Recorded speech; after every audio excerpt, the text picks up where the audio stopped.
Soyez rassurés, je ne vais pas vous faire un exposé théorique sur la retraite. L'objectif de ce webinaire, qui est une première pour nous, c'est une première pour vous puisque vous êtes nouvellement affilié en tant que libéral. C'est également une première pour nous parce que c'est la première fois qu'on utilise ce type de communication pour s'adresser à tous nos affiliés. L'objectif de ce webinaire, il est vraiment avec un angle pratique. Ce que l'on souhaite avant tout, c'est que je vous apporte des conseils, que je vous aide dans toutes vos premières démarches et que je vous donne un maximum d'informations qui vont vous être très utiles puisque vous avez débuté votre affiliation donc, au 1er juillet. Donc, le webinaire va se dérouler en 2 temps. Dans un premier temps, je vais vous prendre la parole pour vous donner une présentation et ensuite, nous passerons à un temps d'échange qui nous permettra de répondre à toutes vos questions. Au sommaire, nous allons voir nos 4 points qui sont très importants, à savoir, est-ce que vous connaissez votre caisse de retraite puisque vous débutez votre activité libérale, donc vous n'êtes pas encore familiarisé avec la SAVP. Je vais également vous montrer quels sont les points importants puisque c'est vous en tant que libéral qui allez donc construire votre retraite. Je vous apporterai également un éclairage important sur vos prochaines échéances et démarches. Et enfin, nous allons pouvoir regarder ensemble comment faire pour garder un lien à tout moment avec la SAVP. Tout d'abord, je vais donc vous faire une petite brève présentation institutionnelle de la caisse de retraite des pharmaciens. La caisse de SAVP est une caisse professionnelle et autonome. C'est une caisse qui effectivement a été créée en 1948. Pourquoi elle est professionnelle? Parce que c'est une caisse que qui est administrée par des administrateurs qui sont élus par vous. Ces administrateurs, d'ailleurs, les prochaines élections auront lieu en 2024 et vous pourrez, vous aussi, dans votre région, élire vos représentants et participer effectivement à l'administration de la SAVP. C'est une caisse qui est également autonome parce qu'elle gère le régime complémentaire des pharmaciens. Les administrateurs, comme je vous l'ai indiqué précédemment, sont au nombre de 20. Ils sont très proches de vous. Ce qu'il faut bien que vous reteniez, c'est qu'il y a une très grande proximité entre les administrateurs et vous-même, et ces administrateurs sont eux-mêmes des pharmaciens. Ils sont libéraux comme vous, ils connaissent les mêmes difficultés et ils connaissent les mêmes contraintes que vous dans l'exercice quotidien de votre activité. Vous avez donc 14 administrateurs qui représentent à la fois qui représentent les officinaux, et ils sont 2 par région. Vous avez également 2 administrateurs qui vont représenter les retraités, 2 administrateurs qui représentent le collège des biologistes, et enfin 2 administrateurs qui sont élus par le Conseil national de l'ordre des pharmaciens. La SAVP possède un modèle de retraite qui repose sur 2 piliers. Vous ne le savez peut-être pas, mais la particularité de la SAVP, c'est une particularité que nous essayons par tout moyen de promouvoir, c'est le fait que nous gérons un régime de capitalisation collective, ce qui est extrêmement important. Parce que c'est un régime qui a été prévu, ce régime de capitalisation, dès 1962 par les administrateurs de la SAVP de l'époque, qui ont été visionnaires, car ils ont voulu effectivement, par le biais de cette création de ce régime de capitalisation, pouvoir anticiper une éventuelle dégradation de l'évolution démographique. Donc, dans le cadre de ce régime de capitalisation, vous allez vous constituer une retraite qui se fait par le biais des cotisations que vous allez verser, qui vont venir constituer un capital, et ce capital va générer des intérêts. Et au jour où vous ferez valoir vos droits à la retraite, on vous resservira ce capital sous forme d'une rente viagère. Il faut comprendre l'importance de ce régime par rapport à un régime qui est géré par répartition, où là, ce sont les retraites, les pharmaciens d'aujourd'hui qui payent les retraites d'aujourd'hui, et on ne sait pas demain, en fonction de l'évolution démographique, comment pourrait éventuellement s'opérer le versement de cette retraite de répartition. Donc, c'est très important de comprendre la particularité de ce régime de capitalisation. Je vais donc maintenant vous proposer un petit motion design qui va vous permettre, qui sera plus parlant pour vous sur la particularité de la capitalisation.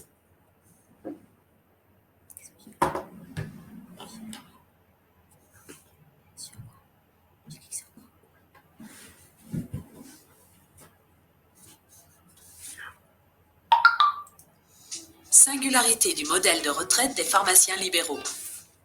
Le régime de retraite complémentaire des pharmaciens libéraux est singulier. Il comporte une part de capitalisation collective qui permet de solvabiliser leur retraite sur le long terme. Les pharmaciens libéraux exercent une profession encadrée par un numerus clausus. Ils ont ainsi fait le choix de la capitalisation collective dès 1962 pour sécuriser le niveau de leur pension et anticiper une éventuelle dégradation de leur démographie professionnelle.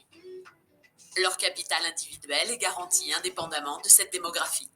Ce choix visionnaire s'est révélé judicieux, puisque près de la moitié de leur retraite complémentaire actuelle provient de leur régime de capitalisation.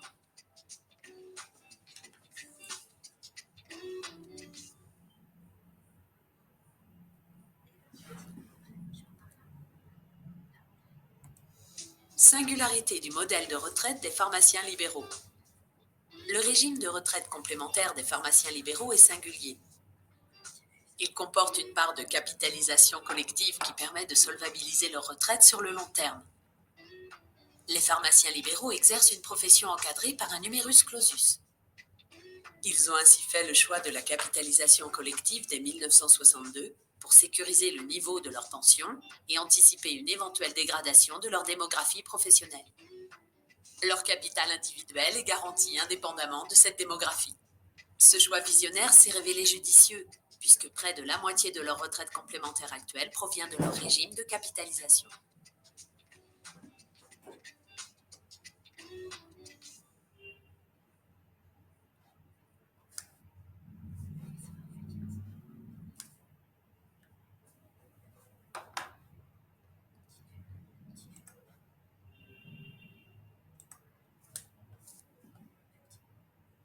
Excusez-moi pour ce petit incident technique, vous voyez, c'est une grande première pour moi, donc je n'ai pas bien maîtrisé encore tous les outils, je suis désolée.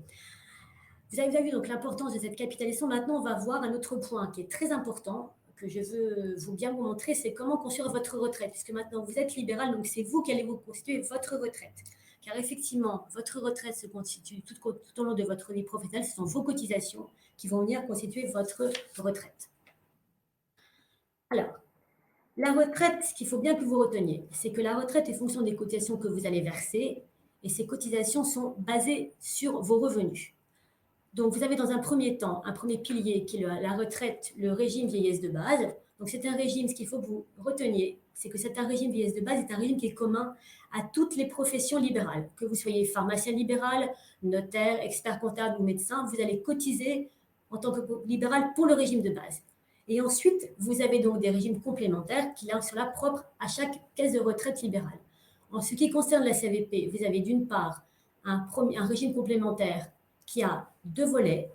Un premier volet qui est géré par répartition et ensuite un volet, comme on l'a vu précédemment, qui est lui entièrement géré par capitalisation.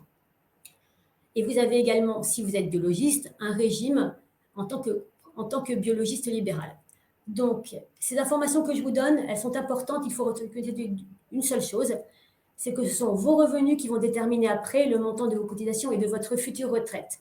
Donc, si vous êtes décidé d'exercer en société d'exercice libéral, essayez de ne pas trop limiter vos revenus pour ne pas minorer votre future retraite. Je vous indiquerai un petit peu plus loin, puisque vous débutez votre activité libérale, à quelles cotisations vous allez devoir payer dans un premier temps, déjà au titre du second semestre 2022. Un autre élément très important à vous indiquer, c'est que les cotisations que vous allez verser sont obligatoires et à ce titre, elles vont être à la fois déductibles fiscalement et socialement. Donc, ce qu'il faut bien retenir, c'est que puisqu'elles sont déductibles, d'un point de vue fiscal, vous ne réglerez que la moitié de la cotisation qui va être appelée. Donc, c'est un atout que vous avez, donc, à la différence d'un PERC où là, vous ne pouvez pas tout déduire. Là, vous pouvez déduire l'intégralité de vos cotisations fiscalement et socialement. Maintenant, il faut qu'on regarde quelles vont être vos prochaines échéances et démarches qui vont être très proches pour vous, étant donné que vous êtes affilié à compter du 1er juillet prochain. Il faut que vous reteniez sur ce calendrier. Pourquoi ce point de calendrier est important? Avec la première date que l'on regarde, c'est celle du 5 juillet. Comme je vous l'ai indiqué tout à l'heure, puisque vous êtes nouvellement affilié, pour votre première année, vos 12 premiers mois d'activité, vous n'allez pas, pour le régime de base et pour le régime ALTDC, qui est votre régime de prévoyance, vous allez être exonéré des cotisations. Ce qui veut dire que vous ne les payez pas, mais pour autant, vous allez valider des droits. Quant au régime complémentaire, vous pouvez donc demander pour ce régime-là une dispense en tant que nouvel affilié, mais dans le cadre de la dispense, vous ne paierez pas et vous ne validerez aucun droit. Vous pouvez également demander à ne pas avoir bénéficié de la dispense, à cotiser pour le régime complémentaire. Là, cette cotisation peut être appelée avec éventuellement, si vous le souhaitez, un taux réduit, mais sachez qu'à ce moment-là, le taux réduit ne va pas vous permettre de valider vos droits dans leur intégralité.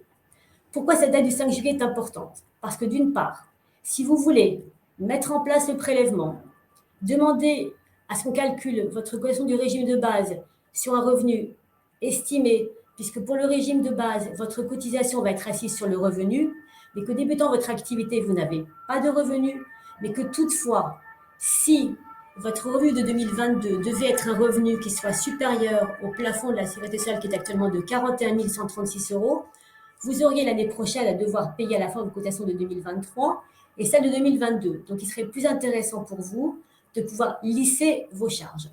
Donc, si vous souhaitez cotiser, demander, calculer votre cotisation du régime de base sur un revenu estimé pour le second semestre 2022, si vous souhaitez demander une réduction ou une dispense de votre cotisation, si vous souhaitez demander un prélèvement qui est, je vous rappelle, le prélèvement est une obligation légale, vous devez faire toutes ces démarches avant le 5 juillet prochain. Pourquoi? Parce que le 25 juillet, c'est la date à laquelle va être effectué le premier prélèvement. Et si vous souhaitez pouvoir que ce soit effectif dès le 25 juillet, il faut impérativement que vous puissiez à ce moment-là avoir fait toutes les démarches le 5 juillet. Autre point important que je tiens à vous signaler, je vous ai indiqué que vous pouvez très bien demander pour le régime complémentaire une réduction de votre cotisation. Attention, cette réduction ne vaut que pour l'année en cours. Si vous souhaitez demander une réduction en 2023, tout comme les années suivantes, vous devrez à ce moment-là faire la demande pour 2023 d'ici le 31 décembre prochain. La réduction ne se renouvelle jamais par tacite reconduction. Il faut que vous en fassiez la demande, mais là aussi, n'oubliez pas qu'en faisant une telle demande de réduction, cela peut minorer, ça peut avoir un impact sur vos futurs droits à la retraite. Autre date importante pour vous, mais qui n'interviendra qu'en juillet 2023. En juillet 2023, c'est là que nous opérerons la première régularisation de votre cotisation du régime de base, puisque c'est en 2023 que nous connaîtrons, que vous connaîtrez, le revenu dont salarié d'activité que vous aurez au titre de 2022. Donc, si ce revenu est important, vous aurez à la fois régularisé en 2023, l'année en cours et l'année antérieure si vous avez demandé la dispense et l'exonération. Donc, faites très attention à ces points-là pour vous permettre au maximum de lisser vos charges. Donc, comme je vous l'ai indiqué, je sais que certains d'entre vous ont déjà mis en place le prélèvement. Donc, pour vous, aucun souci. Vous savez que vous aurez, ce qu'il faut retenir en ce qui vous concerne, c'est que ne vous envoie jamais aucun document par voie postale. Votre échéancier de prélèvement, vous le trouverez directement dans votre espace personnel et vous recevrez un mail pour vous dire d'aller dans votre espace pour consulter le nouveau document qui a été mis en place. Donc pour vous, vous avez déjà fait le plus important. Maintenant, pour ceux d'entre vous, car je sais que vous êtes quelques-uns à ne pas l'avoir fait encore, comment va se passer si vous n'avez pas encore mis le prélèvement? Et moi, je vous engage vraiment à le faire avant le 5 juillet. Si au 5 juillet, vous ne l'avez pas fait, que va-t-il se passer? Eh bien, à ce moment-là, comme l'échéance n'aura pas été respectée, vous allez donc devoir régler votre première cotisation exceptionnellement par chèque, puisque je vous rappelle que le règlement par prélèvement est une obligation légale. Donc, à ce moment-là, tout comme si vous avez déjà mis en place le prélèvement, on ne vous enverra pas l'appel de cotisation par voie postale. Il sera disponible également sur votre espace personnel. Et là, vous devrez le régler par chèque. Et là, ce qui est un point très important, un autre point important pour vous à retenir, c'est qu'il faut bien que vous respectiez la date limite de paiement. Pourquoi? Qui est celle du 31 juillet. Pourquoi vous devez respecter impérativement?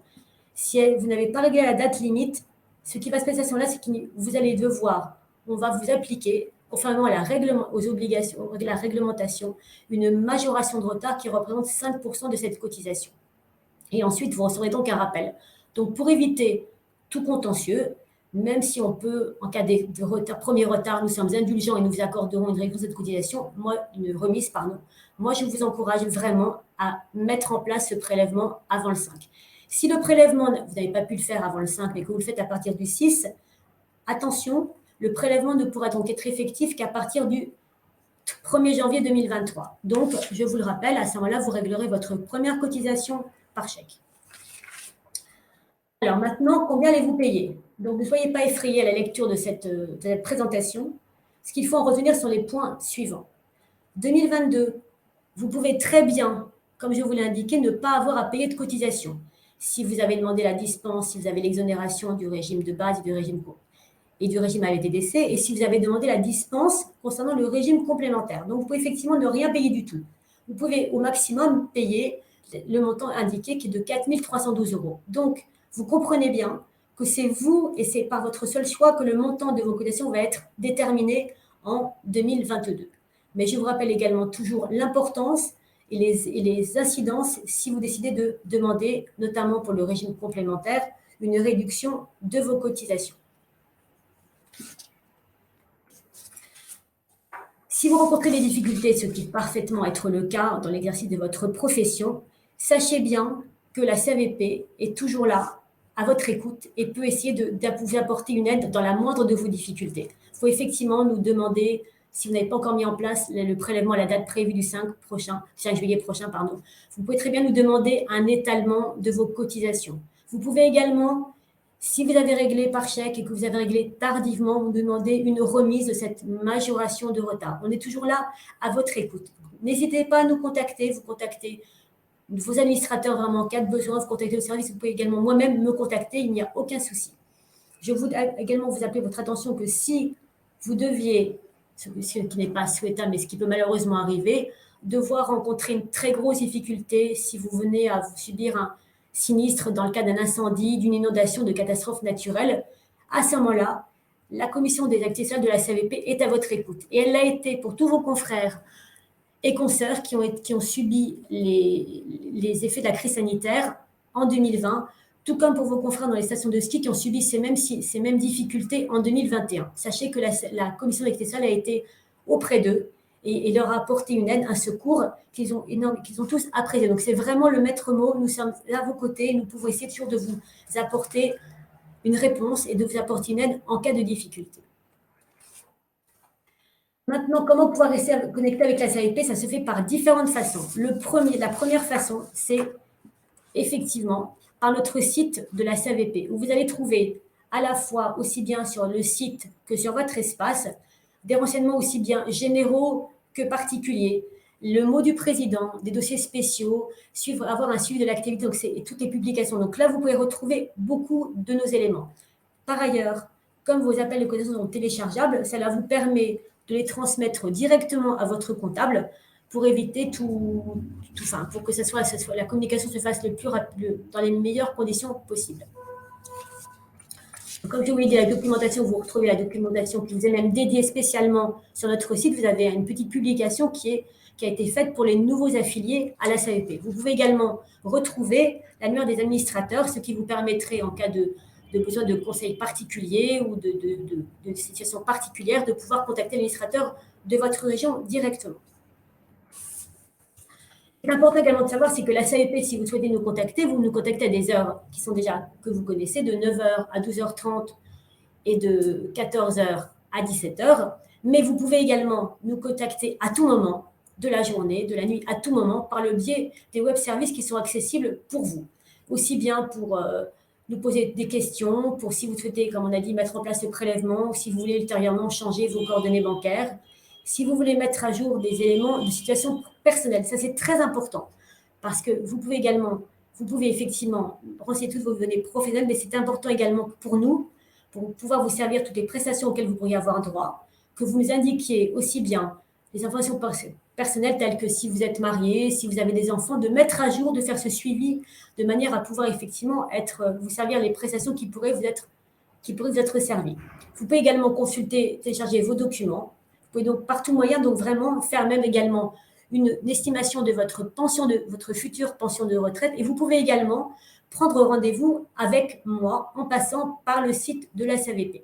Donc, je peux également après, si vous le souhaitez, après ce webinaire, si vous avez des questions plus particulières, vous pouvez me contacter et on peut convenir d'un rendez-vous qui peut être téléphonique ou en visio pour répondre à des informations complémentaires ou pour vous apporter d'autres points de précision. Ce lien d'actualité peut également se faire grâce à la newsletter, étant donné que vous avez activé votre espace sur le site de la CAVP, vous allez recevoir automatiquement cette newsletter et vous serez également toujours informé quasiment en direct de toute l'actualité de notre caisse.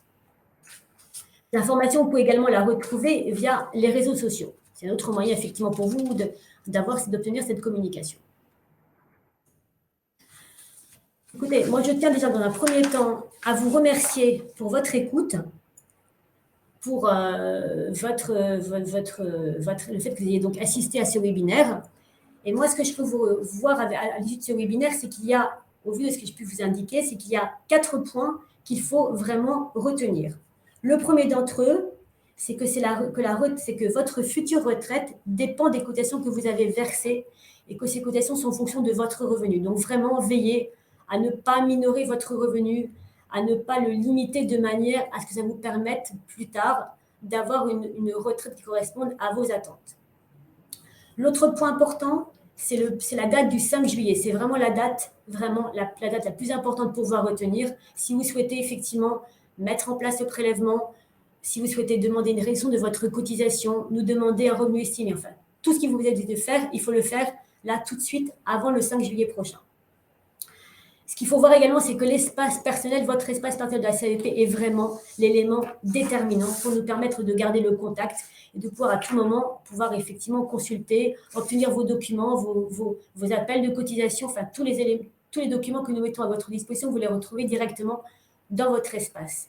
Et enfin, le dernier point, mais qui est également très important, sur lequel j'ai déjà été un petit appuyé, mais sur lequel je reviens, c'est la confraternité qui règne et le fait que nous soyons vraiment à votre écoute, à votre service et que nous sommes très proches de vous. C'est votre caisse de retraite, donc nous essayons par tous les moyens de pouvoir vous apporter toutes les informations que vous pouvez souhaiter. Donc j'espère que cette présentation a été claire pour vous. Donc moi je vous invite maintenant, si vous le souhaitez, à poser des questions, si vous en avez, bien sûr.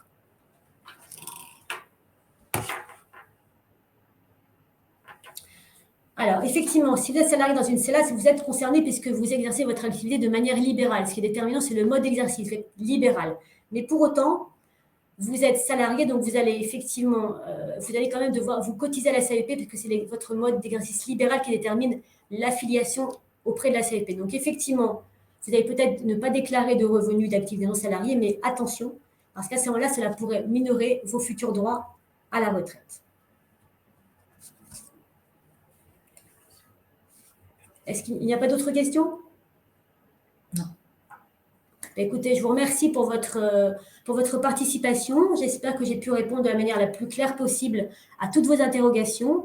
Et de toutes les façons, vous pourrez disposer de mes coordonnées. Donc, n'hésitez pas surtout, si vous avez des points particuliers que l'on souhaite regarder ensemble, à me contacter par le biais du chat. Comme ça, je pourrai ainsi, ou par le biais de notre site, pour qu'on puisse convenir d'un rendez-vous ensemble. Merci en tout cas et très bon après-midi à vous.